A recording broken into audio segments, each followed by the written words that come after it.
আসসালামু আলাইকুম বিয়স। অবশ্যই দেখতে পারতেছেন ভিডিও টাইটেল দেখে আজকের ভিডিও আলোচনা হবে ভ্যাকসিনের উদ্দেশ্য। কারণ ভ্যাকসিন হয়েছে মুরগি গুরুত্বপূর্ণ জিনিস। ভ্যাকসিন না করলে মুরগি বাঁচানি কোনো ক্ষমতা নেই আল্লাহর রহমতে। আপনারা যদি প্যারাস করতে চান, মাংসের জন্য করতে চান, তো অবশ্যই ভ্যাকসিন করতে হবে। কারণ ভ্যাকসিনটা গুরুত্বপূর্ণ জিনিস। কারণ আমার এখানে 100 পিস মুরগি আছে, দেখেন বাচ্চা, ওগুলো ভ্যাকসিন আমি ভুল করে ফেলাইছি। 4 দিন আগে আমি ভ্যাকসিনটা করে ফেলাইছি রানীক্ষেতের।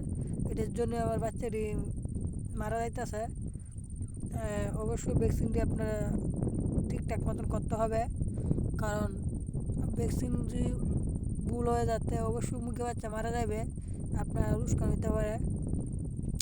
আমার এনে আজকে একটা বাচ্চা কিছুক্ষণ আগে মারা যাইছে, আর একটাও খুব খারাপ সম্ভাবনা মারা যাবে।